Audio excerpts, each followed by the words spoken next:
What's the deal, my good people? I appreciate y'all for tuning in to the TruVision Podcast.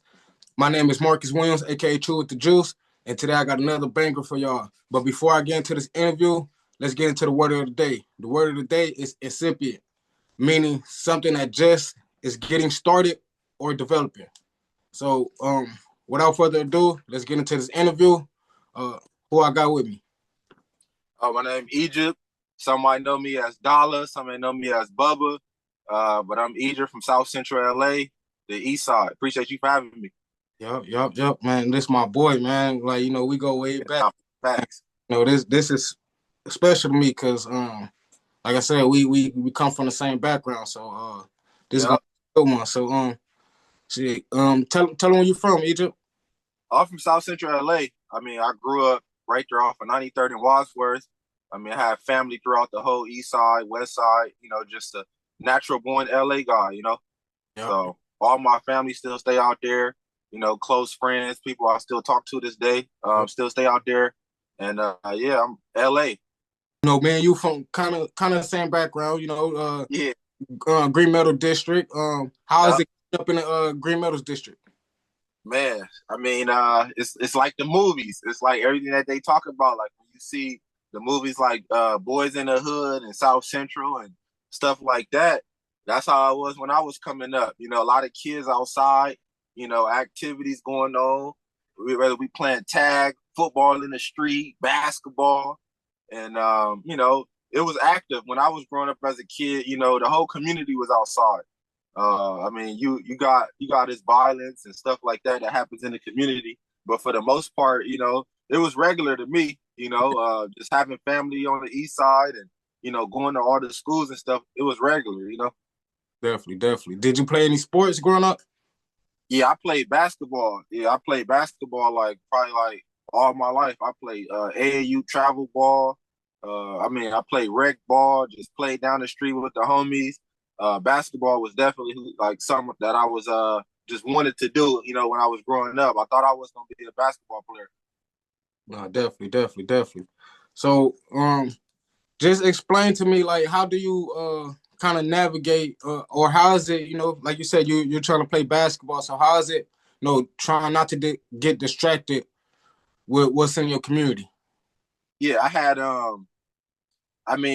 different. What I say is I had good role models, and I had friends that wasn't so into basketball, but at the same time, it was just all up to me. As a kid, growing up, I wasn't the best kid, but I would say that everything was laid in front of me as far as the foundation and everything. So I just had to follow the blueprint. But for the most part, I mean, it was regular, growing up, playing basketball and stuff like that, going to parties and stuff like that. It wasn't really nothing out of my league, I say. What schools you went to? I went to 99th elementary school. I went to 93rd, and I ended up getting kicked out of both of those schools. So my grandma, I mean, everybody probably know her. They call her Granny Pat, or Grandma Pat. She ended up taking me to Broad Acres. It was like an elementary school in Carson. Okay. And that's where my auntie Shirley stayed at. I used to go to Carson all the time. And something ended up happening there. And I think I just ended up going back to a school on the East Side. Okay. So I just graduated from there. And then middle school, I went to Charles Drew. I went to Curtis for a little bit, and it didn't work out. So I ended up going to Charles Drew. And man, that's where I met like a lot of my longtime friendships that I still talk to this day. Is going to Charles Drew. And then high school, I went to Locke for maybe 2 grades, and then that's when I moved. My pop moved me. He moved me toward the Valley and shit, Bay Area. Okay. So before we get into that, you mind explaining what kind of background you come from? Yeah, I mean, I come from I had a lot of family. Most of my family was, older class as far as working and shit like that. Some of the people in my family gang banged and had their little, things that they did. But for the most part, I had a great family. I can't sit here and complain and say I didn't. All the choices that I made, it was just pretty much up to me. But yeah, like my dad, he gang banged and from the neighborhood, like literally right where I grew up at. And my uncles he was from the other side of the neighborhood. A lot of my other uncles, they had businesses and stuff like that. So I had like a mixed environment to where, it was just everything was good as far as on me, but at the same time, I just had to adapt to what I was going in front of. Okay. Okay. And with you saying that, you said your pops had moved you to the valley. When was this? Well, damn, let me run that back because Uh-huh. I really can't even really sit here and make it seem like I just had a good environment. Right. Like, don't get me wrong, like the environment was what it was. Like, you hearing sirens and stuff like that, but man, like I was moved around a lot as a kid. Like Yeah. it was times where like I was staying with you. Yeah. You know what I mean? Like, so like, now that I think about it, like my life was crazy. Yeah. Like, I was moved around. My dad kept going in and out of jail just due to his street life and what he was active in. And man, it just caused a lot of trauma on me. Me and my mom, we had a great relationship, but we didn't have the best relationship Yeah.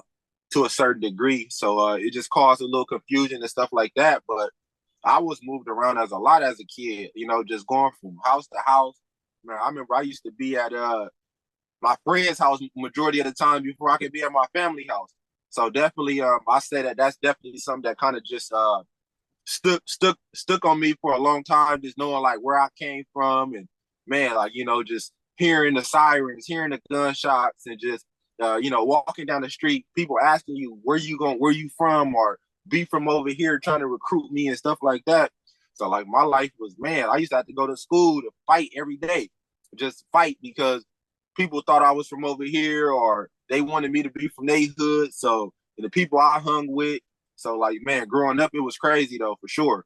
Yeah. Like it was crazy. Like we used to do all type of stuff as kids. Like, man, I remember it was like me, it was a homie named DJ, Angel, and we had like a little clique. And so we used to ride mini bikes all through the neighborhood and stuff like that.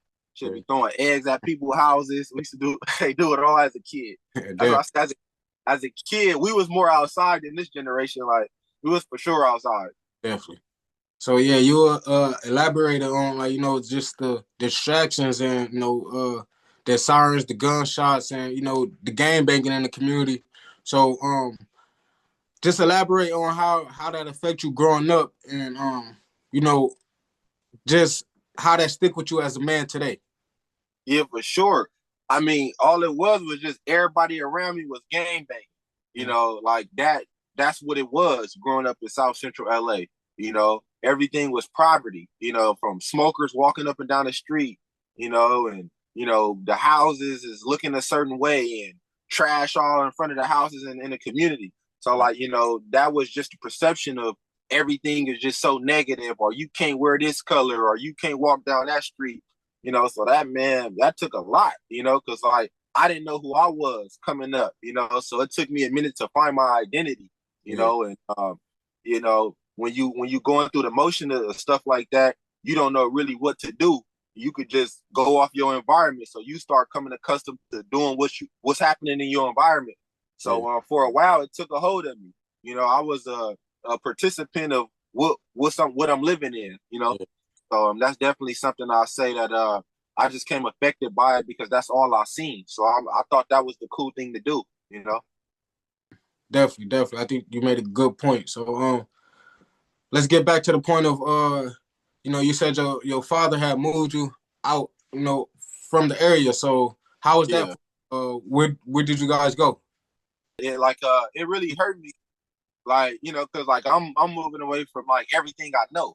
Yeah. Like I'm talking about from family, friends, to just liquor stores, to schools, to parks. So Yeah. like it was a complete change for me, but we ended up going to Fresno for a minute, and like it was cool. I met some good people out there and stuff like that.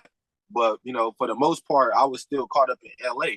Especially I think at the time I was about like maybe 16 or just turning 16 or something. So Okay. it was like it took a shock for me, just like, dang, I'm moving from everything I know to an environment to where I don't know nothing that's going on out here. I don't know nobody. So it took a while for me to adapt. Yeah. And then everything was just legendary after that. After he ended up moving, we ended up moving to like the Central Valley, to like places like Merced, and just moved up on the ranks. To the culture shock, you know what I'm saying? Was it something you had to adapt to as far as the people, as far as the lingo, as far as the environment?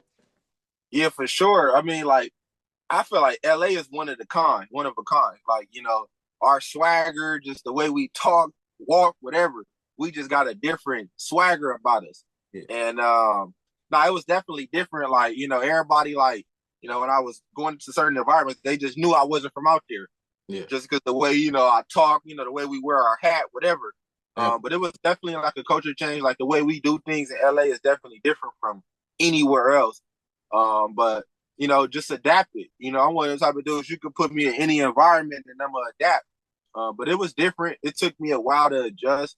Like, I was still, caught up in some of the things I was doing in LA when I came out, when I moved up out here. And then it was just like, okay, it took me a minute to adapt. Because I didn't really start to change my life till I want to say about 21, That's what it really like took for me, about 21. So imagine from like the time I moved to like turning 21, I was still going through the motion of just finding out who I am.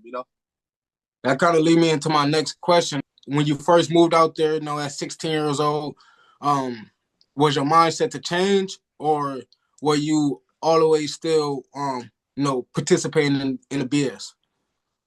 Nah, I wasn't even thinking about changing. I was just so, bitter about just moving from LA. Like, that was my only thing. So, I did everything but change. So it took me a while to actually change, because I actually, at a point in time, it's like, damn, I did everything, from anything you can imagine, just growing up as a kid on the east side to going to college and going to parties and all type of stuff like that. So I was able to kind of do everything at a young age to make me to where, all right, I want to change. I want something better, Yeah. No, definitely. I could feel that. I could feel that, man. I can relate, definitely. Mm-hmm. So, what are some of the differences, from the North and LA? I mean, when it's all said and done, Cali is Cali, but just for sure how we dress, it might be just how we pronounce things and how we say things, and how they greet their people is different from how we greet ours. I feel like with LA, we're more on like the high end, to where we always in like go mode. Like, we're out here in this like Northern California, it's more kind of just, it's relaxed a little bit. Anywhere in LA, you got people looking. It's like, all right, what's going on? Like, where they from? Where you from? And out here, it's more just like, all right, blend in. Everybody pretty much know everybody. Yeah. Okay. Okay. So let's shift the energy a little bit. Yeah, for sure. When you first got out there, were you working? No, I wasn't working because I was like 16 at the time. Okay. But What? I So probably what was your first job? And how old were you? dang, when was my first job? Probably, I want to say, just what I can remember, I jumped into like the security game. Okay. So like at 18, I was able to get my guard card and start working as like I was working as a loss prevention agent. Okay. Where plain clothes, and you just going in there and just kind of looking for shoplifters and stuff like that. Okay. And then I just transitioned into being a regular security guard, and I just kind of took it from there. And Okay. I say, I worked at Tesla for a minute. I did work at the warehouse in Tesla for a minute. So I say about So what it was, I worked at a warehouse. I worked at a few warehouses, just trying to get some money, because I made more of my money just not working. I was doing stuff to where I go whatever, just make some money. And but when I transitioned into the work field, I worked at a couple warehouses. Then I worked at Tesla. Then I walked away from Tesla. I just knew it wasn't for me. Like, doing all that labor and standing there for 12 hours straight and lifting, stuff like that. I knew it wasn't for me. So, and what the work consists of at Tesla? What were you actually doing? Man, I was basically before, so we had different sections, and I was working on the Model 3s at the time, to Okay. where you just got to drill stuff in all day, like you literally on this assembly line with like 24 other people. You Okay. there literally just standing there. As soon as it come to you, you do your little drill and you pass it on. You keep doing the same thing over and over. We was working on the doors, and Okay. That's yeah, it tough. was cool, but it wasn't for me. Like just being there 12-hour shifts every day like that. That wasn't for me. But Definitely. I had a homie and he was working there with me, and like we was commuting together. And I told him like, I mean, I'm finna get on. He like, you finna get on? Like, what you mean you finna get on? Man, I'm finna get on. I don't need this job. Like, I'm finna figure it out. He like, bro, don't do it, don't do it. But I must have walked up out of there and that made it Yeah. happen. That's when I jumped into the security lane. Yeah. And So after a while, shit, I was working security for about a couple years until I eventually came up with my own ideal. yeah. So yeah. We're gonna get into that in a little bit. Where were you actually working in security?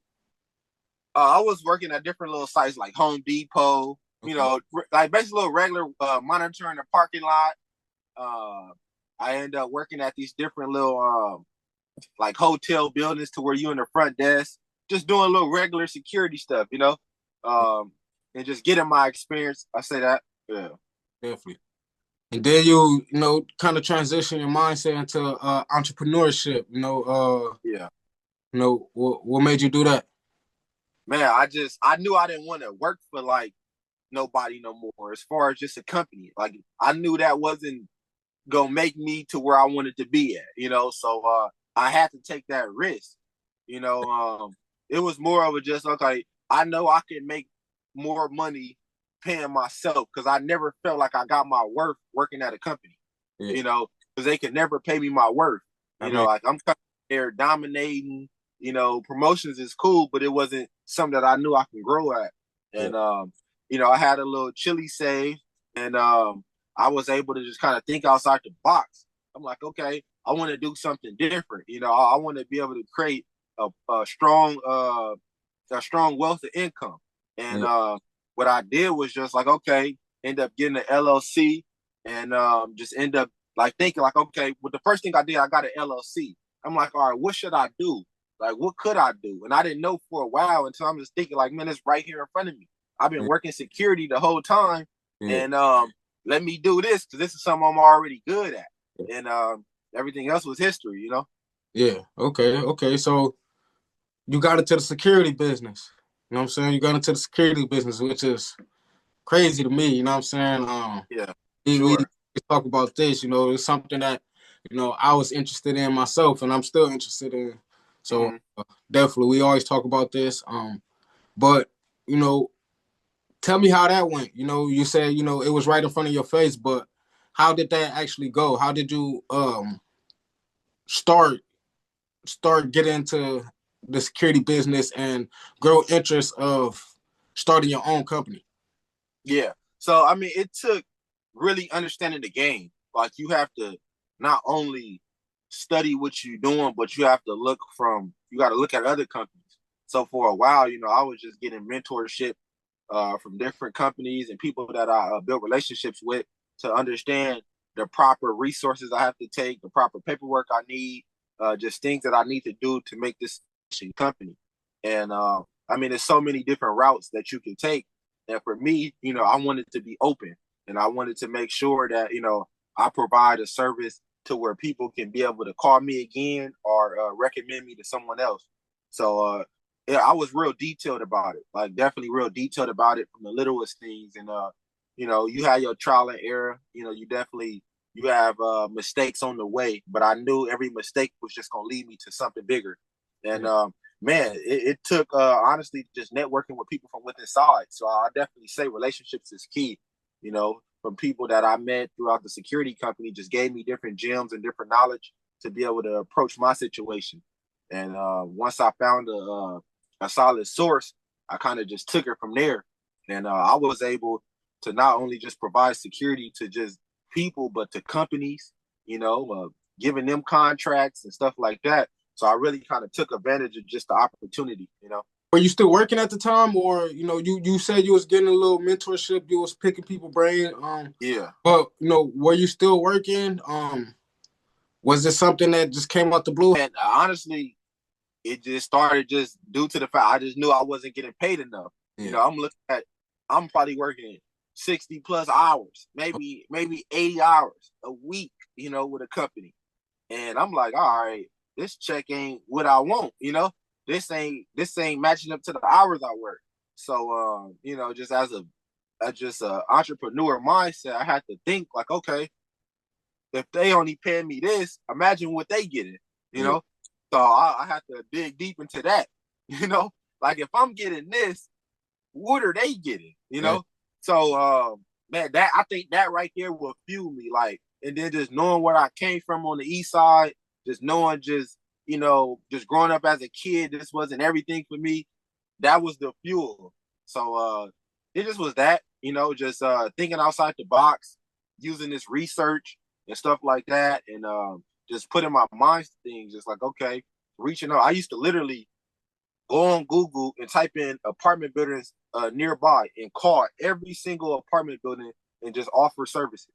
Like I just did things outside the box, printing out flyers, going to businesses and just going in there and offering services. So just taking that approach to like, okay, I'm gonna do what most companies are not doing. Yeah. No, definitely. I think you made a good point when you said, just stepping out the box and stepping out your comfort zone, especially coming from where you come from and taking a risk of, not working for somebody else and using your own money to start, your own career. So that's very important. That's very powerful, man. Where were you working and how was it quitting? Was it difficult? No, for sure. I was working in a parking lot in Home Depot to where I had to like literally catch people and like, chase them down for like stealing out of Home Depot. So I'm just like, man, this ain't nah. I had to like, Me, this ain't me, huh? yeah, nah, this ain't me. I went back to my car. I'm just thinking, I'm sitting there, I'm like, man, this ain't for me. So I ain't gonna lie, I got on, Yeah. the east side came out of me. I went back to my car. I get on. Like, I mean, I'm like, man, this ain't for me. I sit there for a minute. I'm like, man, do I really want to do this? Like, the check ain't really nothing. I'm putting in all these hours. I'm out here chasing people, almost fighting them, all type of stuff. Like, almost getting pepper sprayed up by people. Just, I'm like, man, nah, this ain't for me. So I think about it and I just get on, bro. Like, sorry to do the company like that, because I wouldn't want nobody to do that to me. Definitely. But nah, I was just like, at that point, that was my breaking point. Like, I'm not finna keep, like, just doing this type of labor work, even if I ain't really doing it, but like, it wasn't for me. So Yeah. I just had to get in that mindset. Or if I'm gonna do something like this, I'm gonna have to do it on my terms, to where like I can get the other side of it. Okay. How many jobs you say you walked off of? Man, like I wasn't like one of those job hoppers like that, but I for sure like probably walked off like if I can name like probably like for sure it was this company like called Foster Farms where you had to like literally cut chickens up, all type of stuff. Like, man, it made me have a different approach on like the food we eat too. Like, bro, they really in there chopping chickens up and stuff like that. I'm over there hesitant, all type of stuff. So I for sure walked off on them. Yeah. And then like Tesla, walked off on Tesla. Like I, told my boy, he was like, nah, don't do it. See you later. I'm out of there. It's not for me. Yeah. And the little security joint, but that just made me realize, all right, none of this was for me because every job I walked off of, I wasn't just walking off no job. Like I was able to earn some good status there, just putting in work, putting in the hours.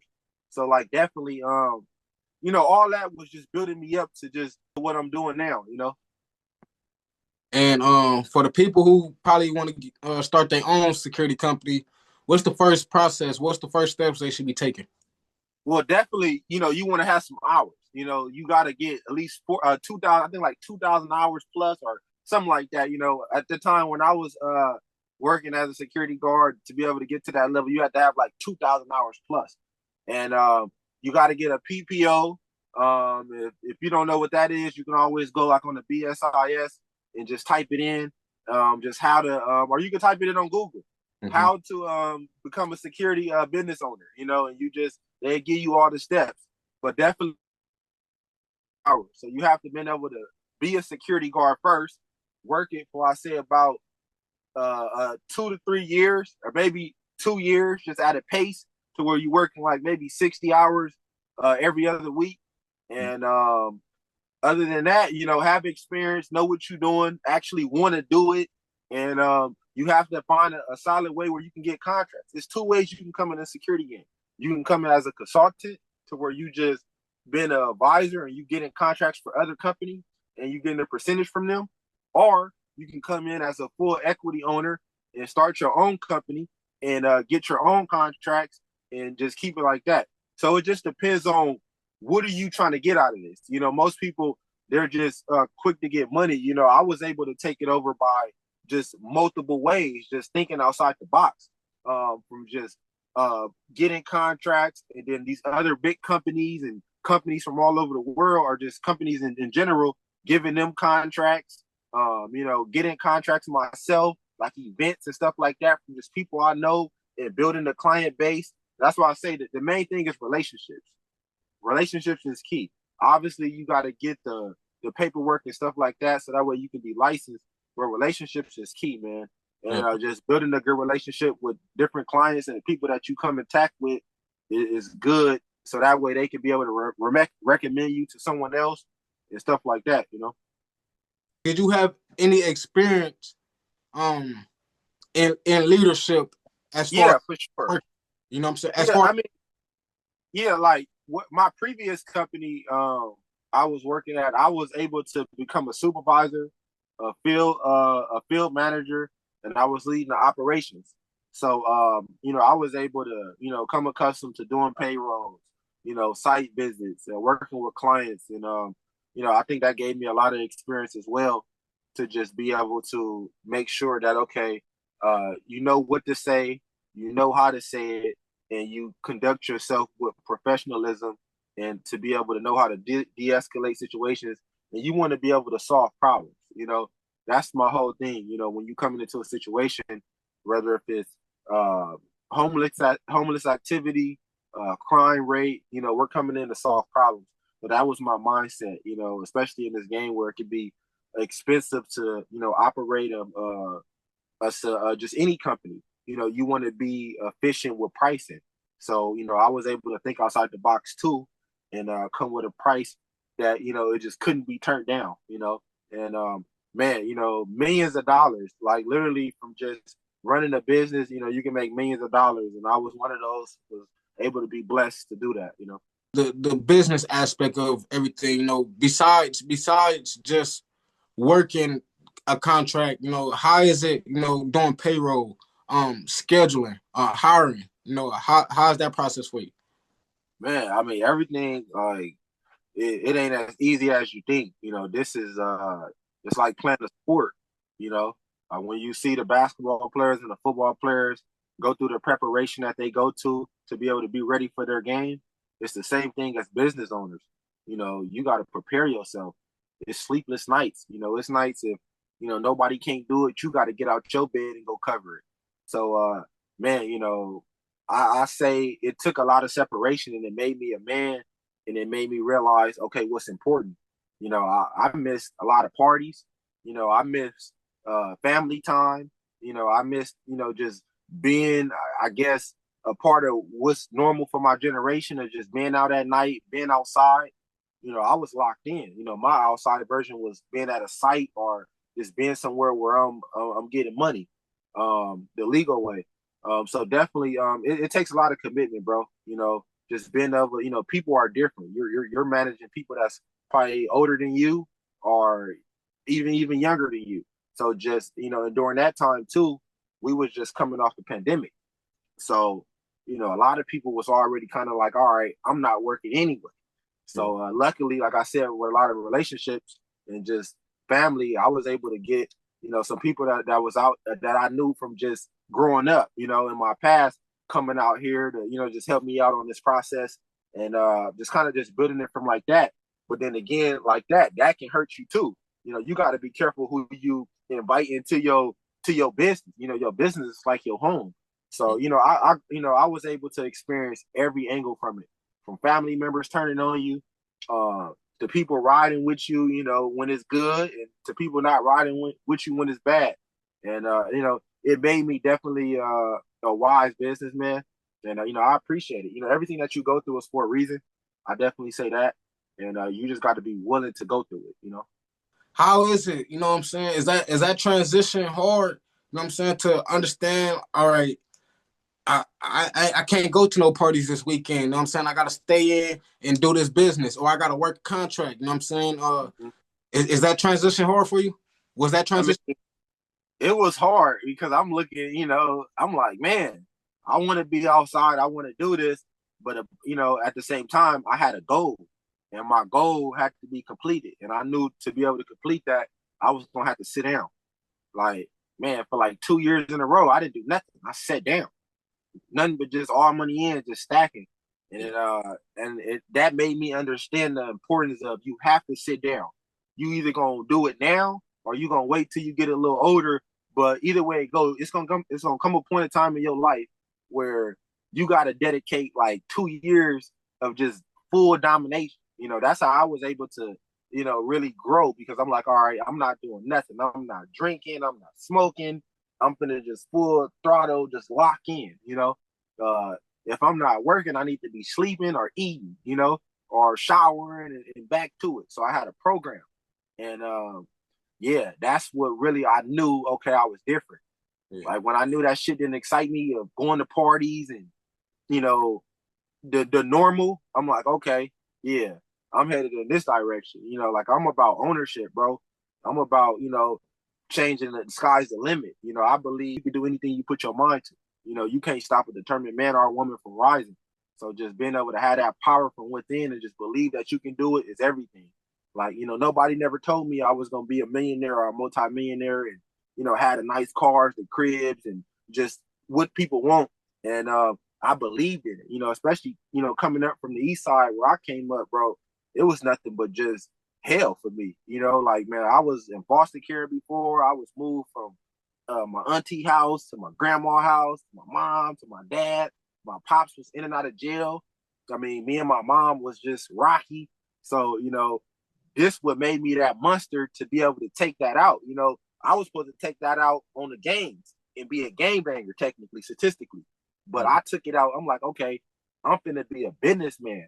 A part of it was, just seeing what Nip did too. He inspired me a lot. Honestly, I could say that. He definitely inspired me a lot. My pops, he inspired me too. It's just some of the things that he was saying, but I knew I had to take it into an action standpoint because he was just saying it, but I was on like, okay, that sound right. Let me actually go try it out. Let me go try this route. And man, I'm on a whole different level with this. I'm taking ownership to the highest level. Being a true investor. That's strong. That's strong, man. That's strong. You made an amazing point, man, when you just talk about taking your time and understand that things take time. Whether it's 2 years, whether it's 4 years, and I don't think people really grasp the concept of, if you procrastinate and you keep telling yourself, "Oh, I want to go do that," you know what I'm saying, but it's gonna take too long. Them 4 years gonna go by, and you still gonna be in that same mindset. "Oh, I want to do that."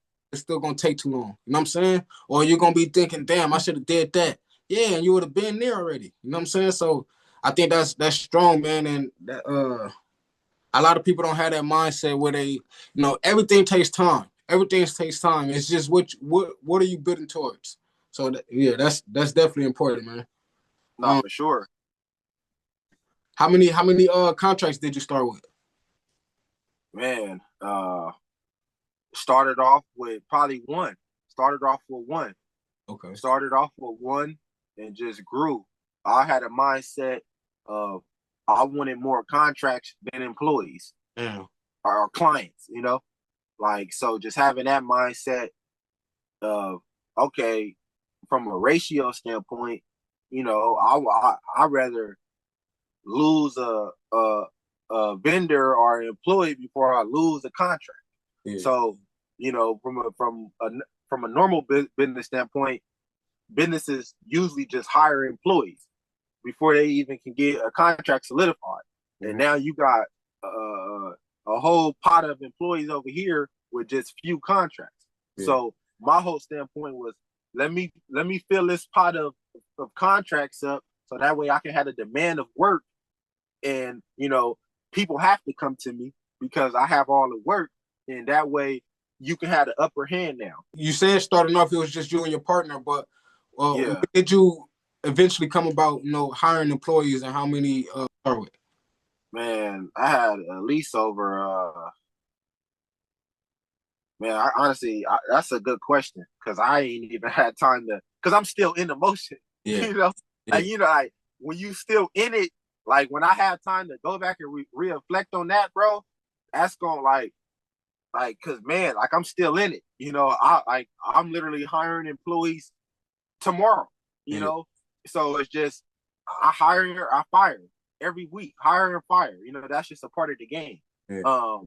But I'm still in it. But honestly, if I have a time to take back, I probably definitely hit double digits for sure. I don't know a accurate number because I'm still in it, and I'm just like, I've been doing this straight, just hiring and firing people. Yeah. Definitely. Without naming any names, how did you go about hiring people, and who were the people you hired? I mean, I had different, so in the beginning, I thought, you just hire who you knew, and for a long time, it was just hiring, people like family members or close friends to the family, and are just people that I knew back from my journey of just making it up to this standpoint. But that turns out good sometimes, and it turns out bad. Like I was hiring, like people that I thought, was just okay. These are family members, so yeah, they're going to be good. They're going to respect your business, or people that I'm just like, hey, these are friends. But it took a point to where now I understand I only hire from Indeed. Like if I'm not hiring from these job sites like Indeed or just different platforms like that, I'd rather not hire. And then you still have your ups and downs with that as well. Because you're not going to have the best candidates that just come on there, but you just have to pick wisely, and you have to just do a thorough process. You have to really ask questions and see people intentions, because most people, they just want to get a check and then they leave. They get that first two checks, and then it's over with. They out of there. They looking for the next job. So it's definitely a struggle of hiring people and just having people that's committed. Because people minds be elsewhere. People not really in it for the long run. Are you one who believes it's a negative to hire the people close to you or family? I mean, from a dream standpoint, you want that. Yeah. Like you want to be able to have a tradition where it's like a family business, and you got your cousins with you, your uncle, stuff like that. But from a realistic standpoint, it can hurt you, because feelings come involved. So it just depends on the scenario, but everybody has to be committed. When it comes down to just anything, everybody has to be committed, and you have to run it as professional as possible. Like it's a role. Everybody has to play a role. So as long as everybody committed to playing a role, everything's gonna be right. Definitely. That makes sense. Do you still work your contracts yourself? So I mean, as a business owner, you never know when you're gonna get called. Yeah. So I always kind of just be on standby with anything, just with all my businesses, because you never really know. How do you feel about bringing certain people into your business? How cautious are you about that, and how are you with conducting yourself in public?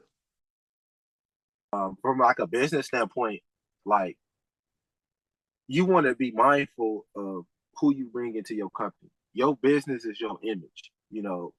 That's why you don't see me out here throwing up no signs or smoking no weed or anything, or, you know, on this internet or just anywhere in general, because, you know, I pay people. You know, I have tenants who pay me. So if they see me on here acting fool and doing all this cussing and stuff like that, that's gonna make people think like, you know, hold on, let me Boy, how you make I stand on business, I'm a businessman. Heard he talking money over there. What's the business then? Flying with the team, then we execute the business plan. All work, no play, I get that business in. I stand on business, I'm a businessman. Heard he talking money over there. What's the business then? Flying with the team, then we execute the business plan. All work, no play, I get that business in. I've been running through these blue strips and blueprints.